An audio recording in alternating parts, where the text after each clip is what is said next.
Pessoal, para quem não me conhece, meu nome é Guilherme Borges, eu sou pastor aqui da igreja. E, bom, a gente está num tempo muito especial.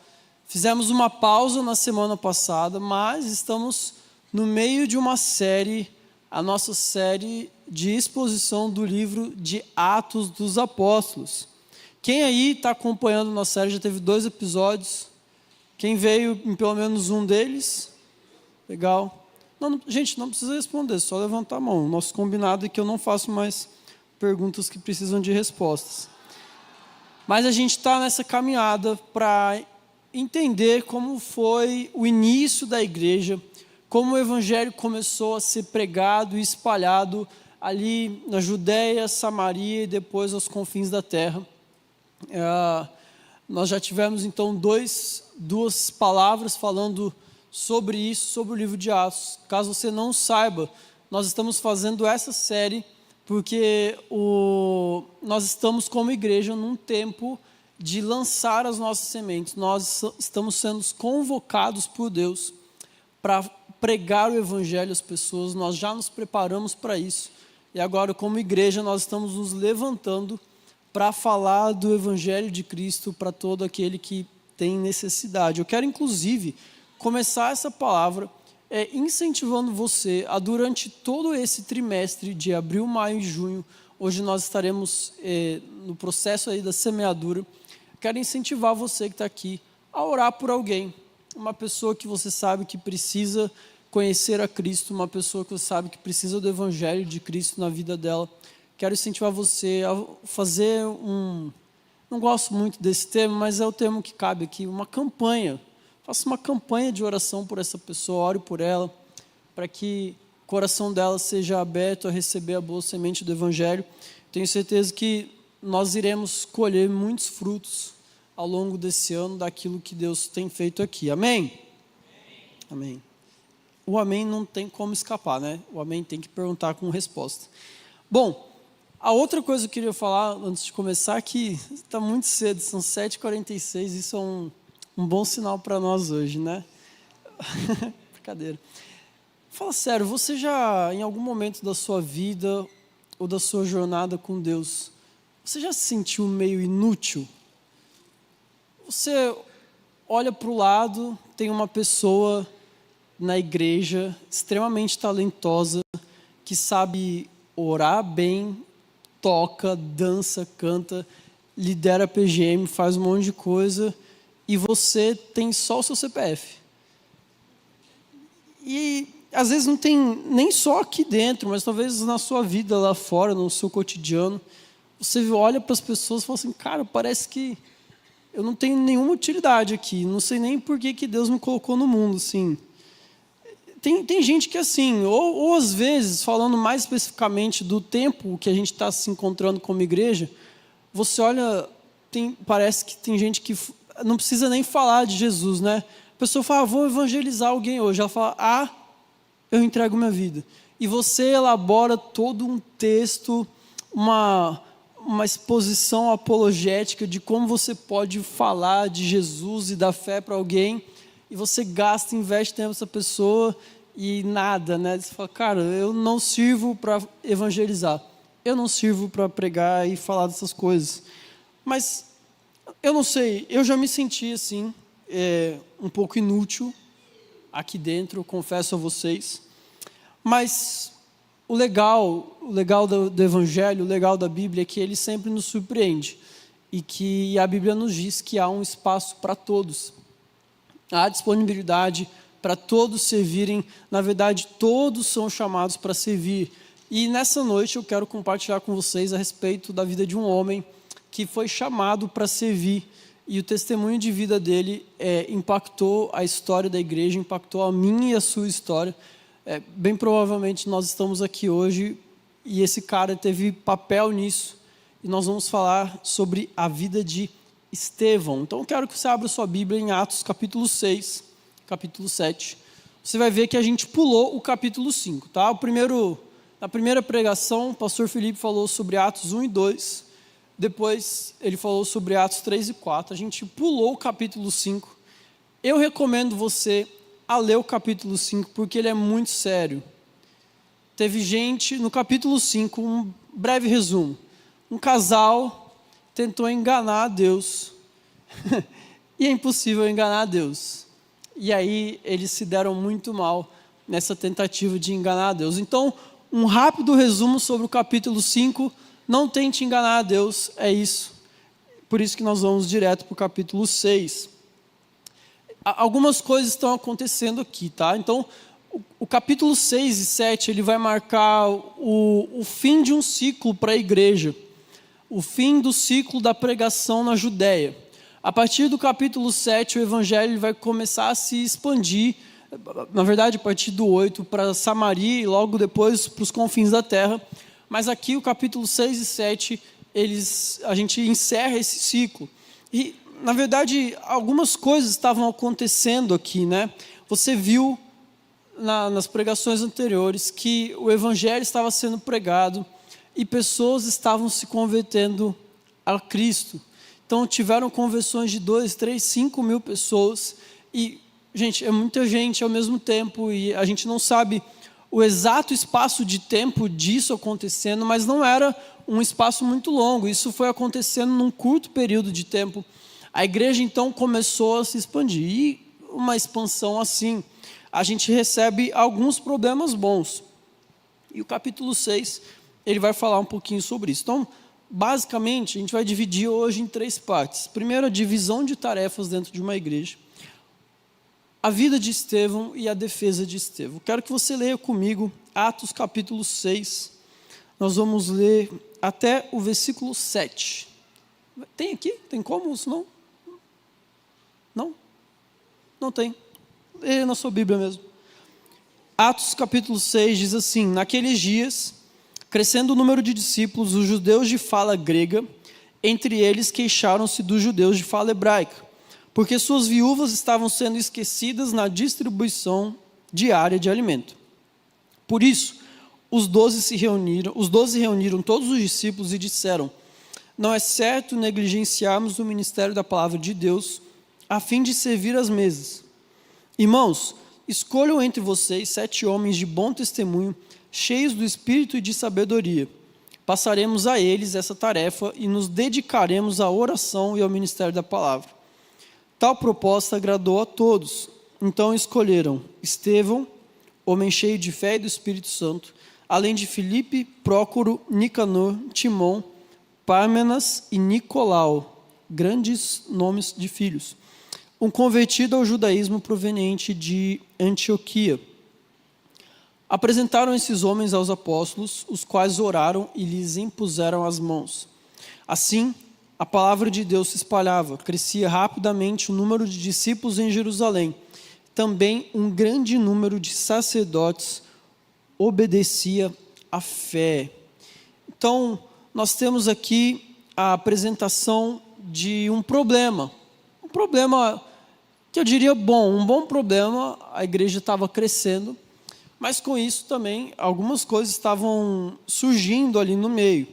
Então, esses dias são os dias que seguiram o julgamento dos apóstolos, lá em Atos capítulo 3 e 4, e agora o resultado dessa grande pregação do evangelho, do grande ensino que estava acontecendo, é que a membresia da igreja ali de Jerusalém estava aumentando muito grande, muito rapidamente. E o texto diz que houve uma reclamação por parte dos judeus de fala grega. O que isso quer dizer? Bom, nós sabemos que quando houve ali o Pentecoste, judeus de fora de Jerusalém, chamado da dispersão, eles voltaram para Jerusalém, muitos até para se fixar ali de volta, outros para passar um tempo, e acabaram tendo um encontro com o evangelho, entregaram suas vidas para Jesus e se converteram ao cristianismo, vamos assim chamar, né? E como eles haviam residido anteriormente em outros lugares, o idioma deles já não era mais o aramaico falado na época, e sim o grego. Então acontece que esses judeus gregos, eles estavam ali e houve um conflito com os judeus de fala hebraica, mas vamos usar aqui o aramaico. E o problema é que as viúvas deles estavam ficando sem alimento. Então o que acontecia? Conforme a igreja foi crescendo, as pessoas estavam começando a dar seus bens, a alimentar aqueles que tinham menos condição, os pobres que também se chegavam a eles. Só que, aparentemente, algumas pessoas estavam sendo deixadas de lado. A gente tem duas teorias para isso. A primeira é um certo tipo de xenofobia, vamos dizer, por parte dos judeus de fala hebraica. A outra teoria era que era simplesmente um problema de má gestão. E, bom, as duas coisas podem ter acontecido, mas é mais provável que tenha sido uma questão de má gestão do que xenofobia, vamos assim dizer. Só que precisa resolver isso, né? Daí você pode olhar para esse texto e falar, olha aí, igreja grande só traz problema, igreja grande não funciona. A igreja genuína é uma igreja pequena. Olha, eu até entendo esse argumento, mas não é bem assim que as coisas funcionam, né? E a gente, olhando para esse texto, a gente viu que o crescimento quem estava dando era Deus. Não era algo que eles estavam pedindo ou clamando por isso, mas era Deus quem estava. E a gente vê que há uma solução para esse problema. E aqui em Atos, no capítulo 6, versículos 3 e 4, a gente viu qual foi a solução que os discípulos encontraram para resolver esse problema das pessoas que não estavam sendo alimentadas. E a solução foi levantar 7 homens que pudessem cuidar especificamente dessa parte da igreja. Aqui o texto nos chama de servir à mesa, é assim que eles foram, a função que eles foram chamados para fazer. E é interessante a gente olhar para esse pedaço, porque tem um pouco a ver com aquilo que eu falei no começo, da gente se sentir um pouco inútil. Porque a gente às vezes olha os pastores, os músicos, e essas pessoas que aparentemente têm mais destaque dentro da igreja, ou dentro do evangelho, vamos assim chamar, e a gente fala, puxa, eu não sei fazer nada disso, então acho que eu não posso contribuir, né? E esse texto é um texto que nos mostra que há um espaço para todos e que pessoas foram chamadas não especificamente para estar aqui, não especificamente para algo, mas o serviço que elas fazem contribui direta e também indiretamente para que o evangelho continue a se expandir. Então, os discípulos se reuniram, conversaram e decidiram chamar esses 7 homens, essas 7 pessoas. Né? Aqui, não é essa palavra que o texto usa, mas aqui que foi o princípio da diaconia, né? Do serviço dentro da igreja. E a primeira coisa que nós vemos é que nós precisamos de parceiros no ministério. Na verdade, Deus chama a todos para um ministério, mas não especificamente o ministério pastoral, porque a palavra ministério não tem a ver com ser pastor, a palavra ministério tem a ver com servir. Então, qualquer pessoa que está disposta a servir dentro da igreja, dentro da casa de Deus, é uma pessoa que tem um ministério. Muitas vezes nós associamos erroneamente a palavra ministério, como eu disse, a algum ofício pastoral, algum ofício de ensino, mas ministrar é servir.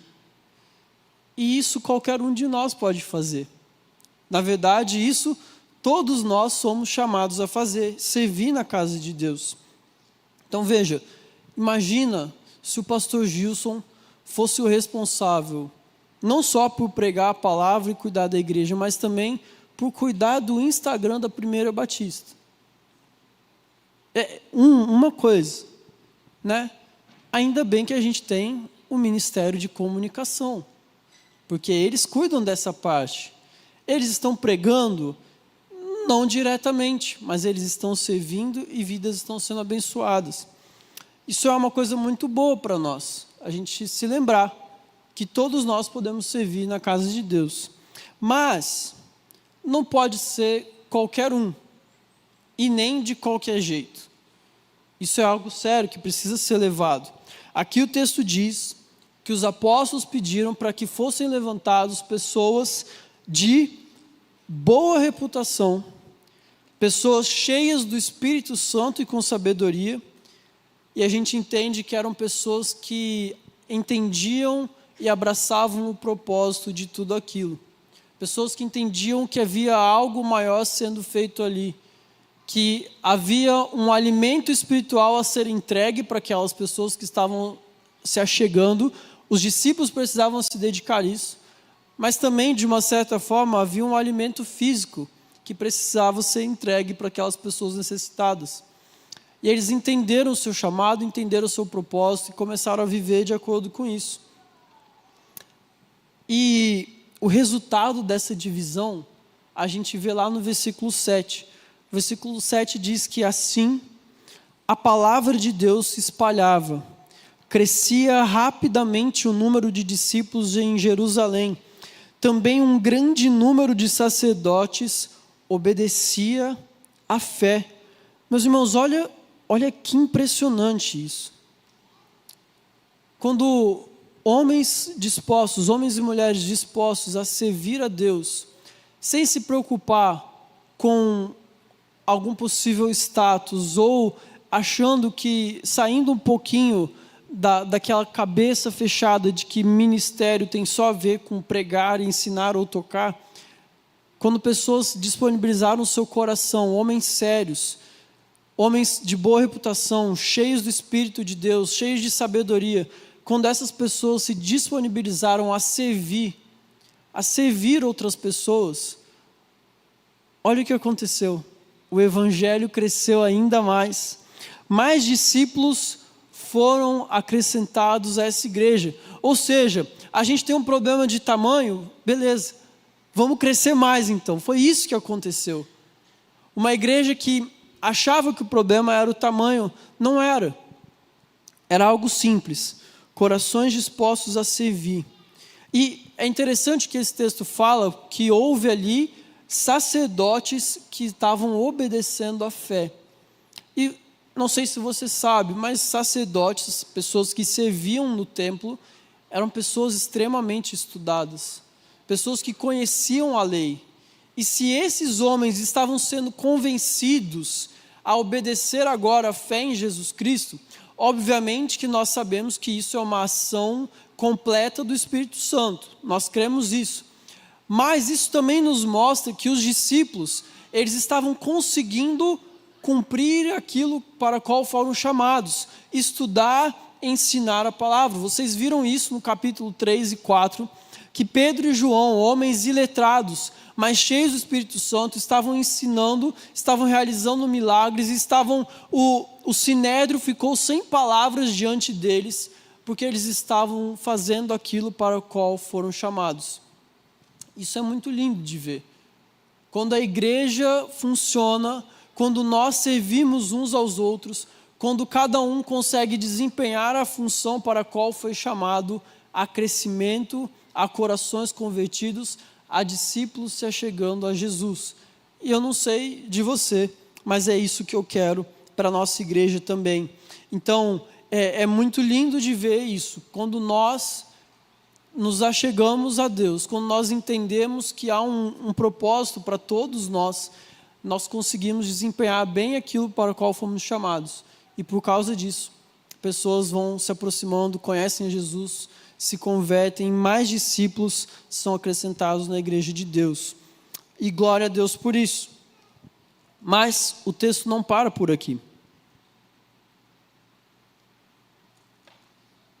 Vocês viram que o primeiro desses homens servos que foram chamados, é Estevão. E aqui o texto continua falando especificamente sobre Estevão. O versículo 8 diz assim: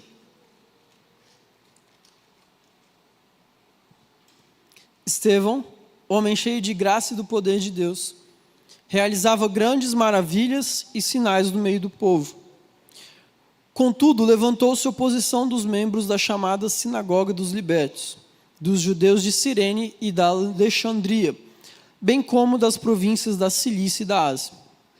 Esses homens começaram a discutir com Estevão, mas não podiam resistir à sabedoria e ao espírito com que ele falava.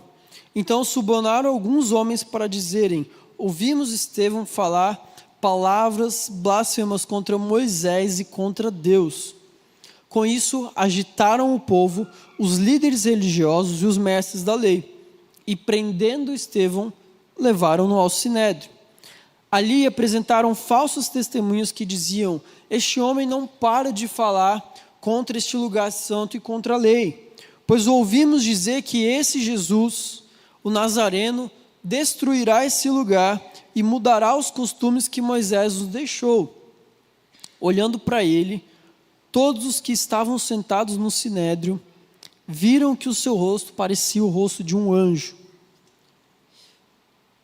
Então o sumo sacerdote perguntou a Estevão: são verdadeiras essas acusações? E a gente para por aqui. Então Estevão, um homem de boa reputação, a gente já sabe que ele era, porque ele foi escolhido. Um homem cheio do Espírito Santo e cheio de sabedoria. E aqui Lucas, ele enfatiza isso novamente, que era um homem cheio da graça e do poder de Deus. A primeira coisa que chama a atenção sobre Estevão é que ele foi chamado para servir as mesas. Basicamente, a função dele era receber os alimentos que entregavam e ele fazer a distribuição correta entre as pessoas necessitadas, os pobres. Ficou claro isso? Qual era a função daqueles que serviam? Sim? Para alguns sim, para outros não, tudo bem. A questão é que o ser chamado para servir em alguma tarefa mecânica ou operacional não isentava Estevão de continuar a ser uma testemunha do Evangelho e de continuar a realizar sinais, milagres e maravilhas e falar a respeito daquilo que ele tinha ouvido, crido e sido transformado por isso.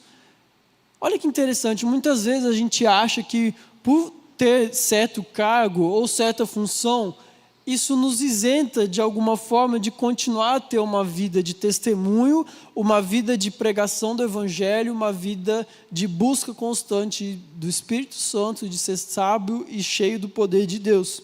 Mas a primeira coisa que a gente vê sobre Estevão aqui, não.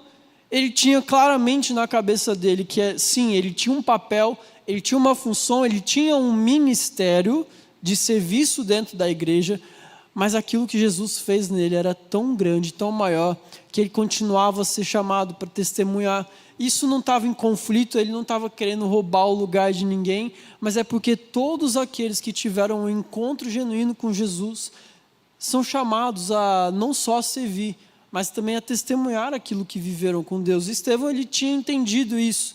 Então, aqui o texto nos fala que ele estava realizando grandes maravilhas e sinais no meio do povo. Estevão, ele foi chamado para servir as mesas, mas logo em seguida nós vemos ele falando da palavra, o testemunho é para todos. Nós sabemos muito pouco sobre a história de Estevão.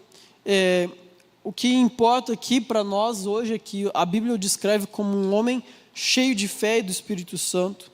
E a julgar pelo discurso que ele faz no capítulo 7, a gente vai ler daqui a pouquinho, ele parecia ser uma pessoa culta, uma pessoa de um grande conhecimento, de sabedoria. Aqui, o texto que nós acabamos de ler fala que Estevão ele fazia esses sinais e maravilhas, e uma oposição dos membros de uma sinagoga começou a se levantar contra ele. Há uma certa discussão do que é essa sinagoga dos libertos. Então, é algo bem assim, para quem gosta de estudar a teologia, a história, então a gente vai pular um pouco esse pedaço. Mas se você quiser, você pode ver depois, tem bastante comentário sobre isso. Mas o que para nós vai importar aqui hoje é que uma oposição se levantou contra Estevão, contra aquilo que ele estava fazendo. E é interessante a gente pensar que, num primeiro momento, pareciam que esses homens iriam entrar em um debate honesto com Estevão, né? O texto fala que eles começaram a discutir com Estevão, a princípio, uma discussão ok, mas o texto fala lá no versículo 10, que eles não podiam resistir à sabedoria e ao espírito com que ele falava. E logo, quando eles viram que não seriam capazes de talvez aniquilar os argumentos que Estevão tinha, porque ele falava da parte do Espírito, esses homens eles passaram a usar meios corruptos para tentar silenciá-lo. Então Estevão estava ali na sinagoga, um lugar onde os judeus se reuniam. Provavelmente eles estavam vendo ele realizar sinais e maravilhas. E eles então se juntaram, porque já não aguentavam mais o que ele estava falando. Então se juntaram porque eles precisavam fazer alguma coisa. Esse cara precisa parar de falar aqui. E aí, o texto diz que eles agitaram as pessoas, os líderes religiosos, os mestres da lei, prenderam Estevão, levaram ele ao Sinédrio, o mesmo local onde Jesus esteve para ser confrontado, o mesmo local onde João e Pedro também foram levados para serem confrontados, e ali então lançaram acusações falsas contra Estevão, de que ele estava blasfemando contra Deus e contra a lei de Moisés. E eles falaram que ele não parava de falar contra o lugar santo, né? Contra a lei. Ouviram falar que esse Jesus, olha o desprezo, esse Jesus destruirá o templo, mudará os costumes que Moisés nos deixou. E aí no versículo 15, o texto diz que quando eles olharam para Estevão, todos os que estavam sentados no sinédrio viram que o seu rosto parecia o rosto de um anjo. Olha que interessante, o filósofo existencialista Jean-Paul Sartre, ele descreve os efeitos destrutivos de tornar-se o objeto dos olhares das pessoas. Numa sociedade educada, você sabe exatamente qual é o tempo que podemos manter o contato visual com alguém antes de fazer com que aquilo seja algo extremamente desconfortável. Você já começou assim, você estava a encarar uma pessoa, às vezes sua cabeça foi para a luz, você ficou olhando fixamente, ou você já se sentiu encarado e você sabe que quando chega um tempo você fica completamente desnorteado e desconfortável, né? Isso acontece bastante. Inclusive eu, a maioria das vezes que estou aqui, me sinto assim, mas por favor, continue olhando para mim, isso é muito importante, vocês prestarem atenção. Mas parece que nesse momento, de alguma forma as coisas mudaram e os olhares que encaravam Estevão ali, provavelmente a maioria já meio irritado com esse homem que não parava de testemunhar e falar a respeito daquilo que Deus tinha feito na vida dele. As pessoas olharam para Estevão e viram que o seu rosto parecia de um anjo. A gente já viu isso acontecer algumas outras vezes na Bíblia. Lá em Êxodo, a gente vê Moisés, quando tem um encontro com a glória de Deus, o seu rosto brilha. A gente vê isso Jesus, no episódio da transfiguração. A gente vê que Estevão realmente era um homem cheio de Deus, que a glória de Deus estava sobre a vida dele. E essas testemunhas usam contra Estevão, tentando de alguma forma desnorteá-lo, constrangê-lo, humilhá-lo. Usam contra ele o mesmo julgamento que eles fizeram contra Jesus durante a sua crucificação. Falaram que ouviram Estevão falar que Jesus iria destruir o templo e reconstruir em 3 dias. Mas se você conhece a história, você sabe que Jesus está falando a respeito de si mesmo. O nosso verdadeiro local de adoração é em Cristo. E ele falou sobre si mesmo, que ele morreria e em 3 dias ele voltaria. Eles empregam esse pronome, esse Jesus, como uma forma de desdenhar, uma forma de diminuir quem Jesus era. Eles distorcem palavras e significados. E aí a gente entra no capítulo 7, e Estevão ele começa a se defender. A gente não vai analisar toda a defesa dele, tá? Fiquem tranquilos, porque são um total de 60 versículos. Vou ser bonzinho com vocês hoje. Embora a gente tinha bastante tempo de pregação, a gente não vai analisar. Mas a defesa dele, muito parecido com o que Lucas escreve no capítulo 24 do seu livro, não na continuação que é Atos, mas em Lucas, versículo 24, Jesus encontra 2 discípulos, a história conhecida como o caminho de Emaús, e ali Jesus faz um panorama geral, desde lá de Abraão, explica a história de Israel e fala porque ele era o Messias. E aqui Estevão ele vai fazer basicamente a mesma coisa diante de todo o Sinédrio. Ele vai falar desde Abraão, dos patriarcas, e vai passar pela história do povo no Egito com Moisés. Depois ele fala a respeito de Salomão. E ali o texto tem essa longa discussão de Estevão a respeito daquilo que ele cria, daquilo que ele estava fazendo, e se defendendo das falsas acusações que lançavam contra ele. E é interessante que, durante todo esse texto, Estevão, o capítulo 7, se você for olhar aí, você vai ver que Estevão nem cita o nome de Jesus. Ele faz a sua defesa sem citar Jesus. Versículo 2, ele começa dizendo assim: a isso ele respondeu, Estevão: irmãos e pais, ouçam-me. Deus glorioso apareceu a Abraão, nosso pai, estando ele ainda na Mesopotâmia. Antes de morar em Harã, ele disse: saia da sua terra e do meio dos seus parentes e vá para a terra que eu lhe mostrarei. Então Estevão ele começa demonstrando interesse e respeito por aquelas pessoas. Ele os chama de irmãos e pais. Quanta sabedoria nisso! Quanta sabedoria em se dirigir aos seus opositores de uma forma respeitosa, de uma forma honrada, e reconhecer quem eles são. Difícil a gente ter essa maturidade, né? Mas ele sabe que aquelas pessoas elas não estavam dispostas a ouvir.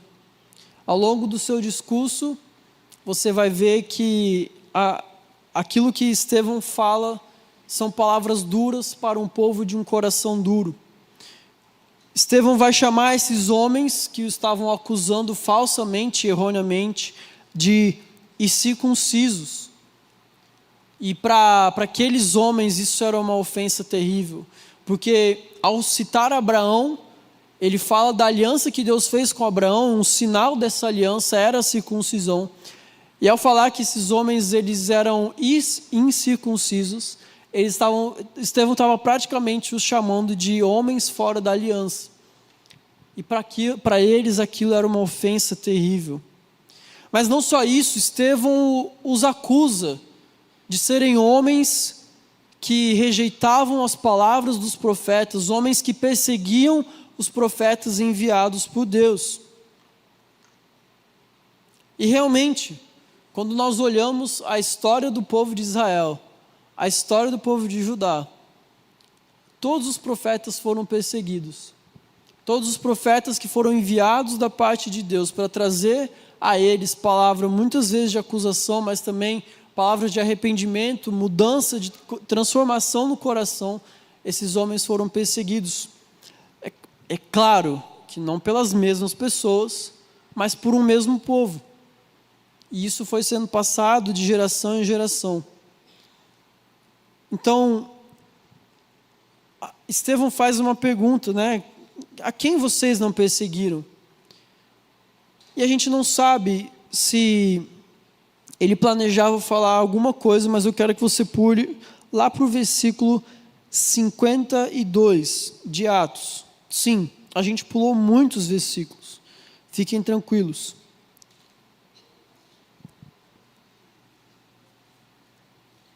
Hoje eu estou tentando bater o meu recorde da pregação mais curta do ano. Por isso eu pulei vários. Brincadeira. Eu, de verdade, eu não ligo para isso, viu?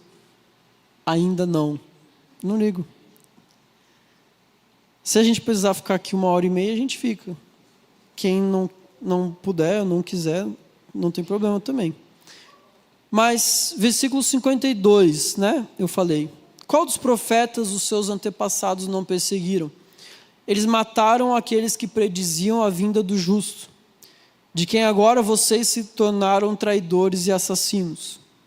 Vocês que receberam a lei por intermédio de anjos, mas não lhe obedeceram. Olha que palavra dura que Estevão dirige a um povo de coração duro também. Esses homens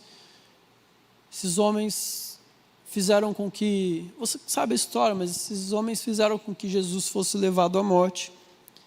Eles mataram Jesus. E estavam perseguindo também aqueles que seguiam a Cristo. Estevão traz uma palavra muito dura a eles. E o texto a partir do versículo 54, a gente não tem como saber se Estevão tinha mais coisa para falar ou se ele já estava pronto para encerrar o seu discurso. Mas o versículo 54 diz que, ouvindo isso, eles ficaram furiosos e rangeram os dentes contra ele. Tamanha era sua raiva. Homens adultos, velhos, se comportando igual crianças, tampando seus ouvidos, rangendo os dentes, tamanho era sua raiva contra Estevão. Mas Estevão, cheio do Espírito Santo, levantou os olhos para o céu e viu a glória de Deus e Jesus em pé à direita de Deus e disse: vejo os céus abertos e o Filho do Homem em pé à direita de Deus. Mas eles taparam os ouvidos e, dando fortes gritos, lançaram-se todos juntos contra ele. Arrastaram-no para fora da cidade e começaram a apedrejá-lo. As testemunhas deixaram seus mantos aos pés de um jovem chamado Saulo. Enquanto apedrejavam Estevão, este orava: Senhor Jesus, recebe o meu espírito. Então caiu de joelhos e bradou: Senhor, não os consideres culpados deste pecado. E tendo dito isso, adormeceu. E Saulo estava ali, consentindo na morte de Estevão. Olha que interessante, né? Vamos pregar o Evangelho e ser apedrejados por isso. Que convite bacana, né? Mas esses homens aqui, uma situação muito específica, furiosos, de corações partidos, mas partidos porque estavam extremamente ofendidos em ter a sua condição exposta.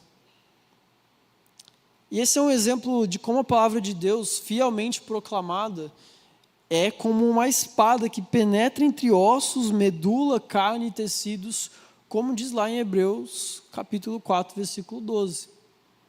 A palavra de Deus, ela faz isso, ela tem esse poder. Alguns vão ter seus corações partidos para serem reconstruídos por Deus. E outros vão rejeitar e vão continuar nessa condição deplorável e odiosa de pessoas que não tiveram encontro verdadeiro com Cristo. Estevão convida esses homens a olhar para o céu. Parece até meio irônico, né? Eles rangendo os dentes de raiva, Estevão ali pleno falando: olhem para o céu comigo, eu estou tendo uma visão. Eu estou tendo uma visão de algo glorioso. Vocês estão perdendo algo aqui, vocês não estão entendendo. Estevão os convida a olhar para o céu, porque ali é um momento de glória. É um momento de glória. Estevão estava cheio do Espírito Santo de Deus. Estevão estava vendo a glória de Deus. Ele olhou para o céu e viu o próprio Cristo. É interessante porque esse é o único lugar da Bíblia onde Jesus é relatado à direita do Pai estando em pé. Geralmente, os lugares da Bíblia onde falam sobre Jesus estar à direita de Deus, geralmente é assentado. E aqui Jesus estava em pé. A gente não tem como saber o porquê. Mas eu gosto de pensar que era uma atitude de honra por aquilo que aquele homem estava passando.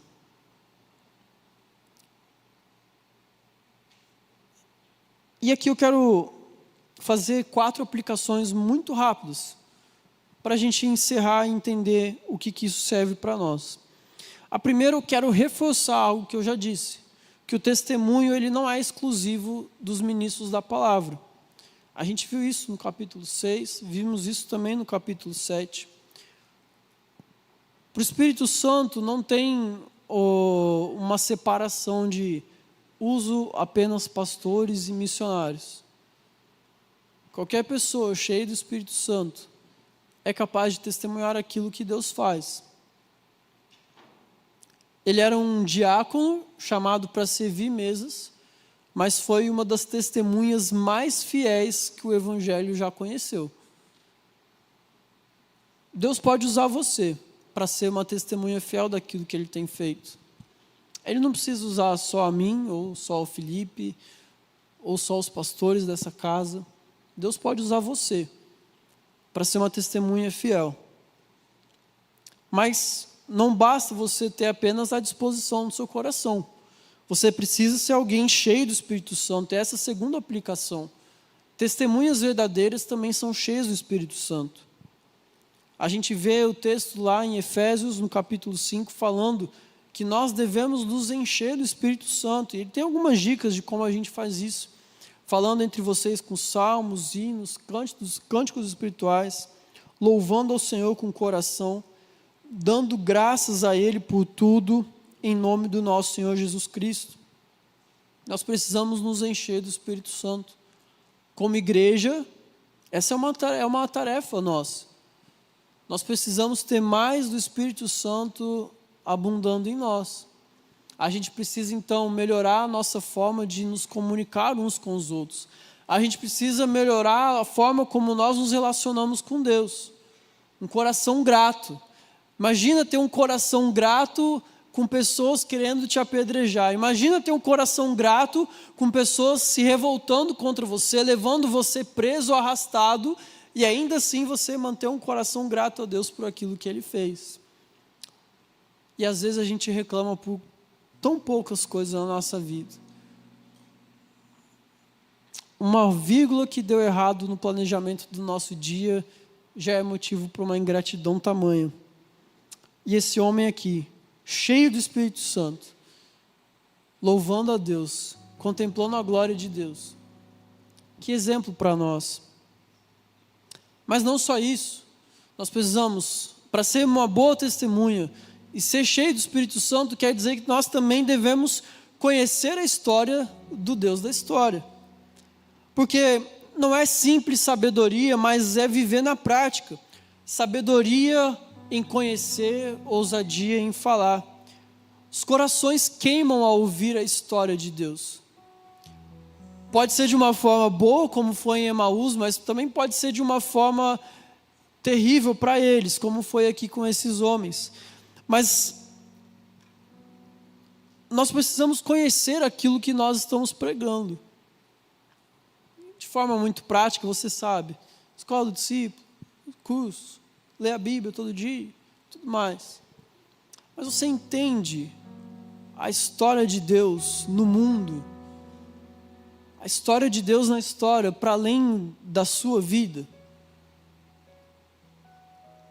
Porque isso nos leva à quarta aplicação, o testemunho, cheios do Espírito, conhecer a história, mas principalmente estar disposto a ir até o fim.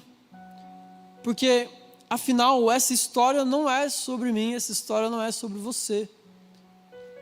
Essa história é sobre Deus. Essa história é sobre Deus. A morte de alguém, uma morte dolorosa, uma morte trágica como foi a de Estevão, ela foi capaz de construir algo na história muito maior do que se podia imaginar, porque o texto nos diz que diante da morte de Estevão estava um jovem aprendiz de fariseu chamado Saulo. E esse jovem Saulo estava ali testemunhando e aprovando a morte de Estevão. Mal sabia ele que em alguns dias ele ia ter um encontro com Jesus, ia ter sua vida transformada para sempre.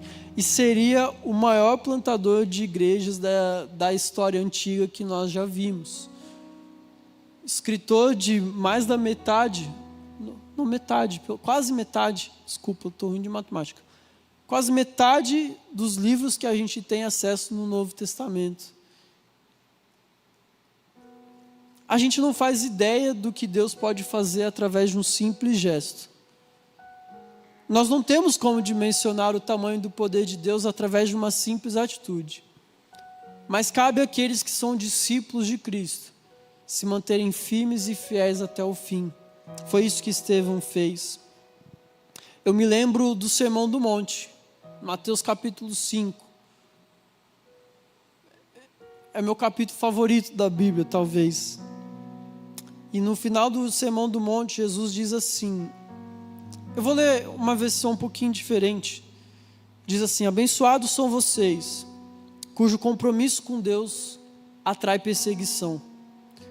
A perseguição os fará avançar cada vez mais no reino de Deus. E isso não é tudo. Considerem-se abençoados sempre que forem agredidos, expulsos ou caluniados para me desacreditar. Isso significa que a verdade está perto de vocês o suficiente para os consolar. Consolo que os outros não têm. Alegrem-se quando isso acontecer. Comemorem, porque ainda que eles não gostem disso, eu gosto. E os céus aplaudem, pois sabem que vocês estão em boa companhia. Meus profetas e minhas testemunhas sempre enfrentaram essa mesma dificuldade. Jesus, enquanto estava aqui, já predisse o que iria acontecer com homens como Estevão. De que por sua causa iriam enfrentar perseguições, iriam enfrentar desgosto, iriam enfrentar ataques, iriam tentar desacreditar a mensagem do Evangelho. Mas aqui o texto diz que isso significa que a verdade está perto de vocês o suficiente para os consolar. E Estevão teve esse consolo. Ele olhou para o céu e viu Jesus ao lado do Pai. E aquilo bastava para ele. Aquilo bastava para ele. Ele sabia daquilo que ele estava fazendo parte. E com um coração tão puro, tão entregue diante de Deus, ele ainda tem coragem de orar, assim como Jesus ensinou. Pai, perdoa esses homens. Eles não sabem o que estão fazendo. A boa notícia para nós é que os céus aplaudem aqueles que são fiéis até o fim. E o mais legal é que isso não tem a ver com essas pessoas especificamente. Tudo isso parece muito clichê e talvez até simples, né? Mas a gente precisa aprender a olhar a grande imagem por trás de tudo isso.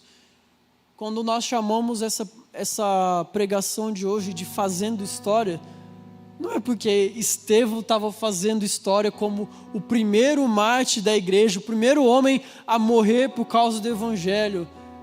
Não era Estevão que estava fazendo história. Era Deus que estava fazendo história através dele. E até hoje é assim, não somos nós que estamos fazendo algo. É Deus que está fazendo algo em nós e através de nós. Basta nós estarmos disponíveis a servir as mesas. Estarmos disponíveis a sermos testemunhas daquilo que Ele fez. Basta estarmos disponíveis e prontos para sermos pessoas cheias do Espírito Santo, cheias de sabedoria, que conhecem a Ele e sabem o Deus que serve. Eu quero encorajar você a nessa noite se disponibilizar diante de Deus. Essa não é uma convocação para você se tornar um missionário. Essa não é uma convocação para você se tornar um pregador, um evangelista. Esse é um chamado para você servir, para você assumir um ministério. Sejam mesas, sejam pessoas, mas o chamado para todos nós nessa noite é para servir. E é um serviço que não tem a ver comigo, não tem a ver com você, tem a ver com Deus. Tem a ver com Deus, somente Deus. Sabe, a gente, como eu disse, a gente poderia retratar essa como uma história sobre um homem trágico, mas um homem que simplesmente revolucionou a história. Mas não é sobre isso. A gente falou aqui, né, mês passado, é muito menos sobre nós e muito mais sobre Deus. Estevão entendeu tão bem isso, que a morte dele não trouxe a ele medo nenhum, porque ele sabia da história que ele fazia parte. É um convite para você morrer, sim. Morrer para si mesmo, viver para Deus. Até onde isso vai te levar, eu não sei. Imagina Estevão, num dia, não, eu quero ajudar as viúvas. No outro dia, diante do Sinédrio, pronto para morrer e tendo a visão da glória de Cristo. Eu acho que é suficiente. Eu acho que é suficiente.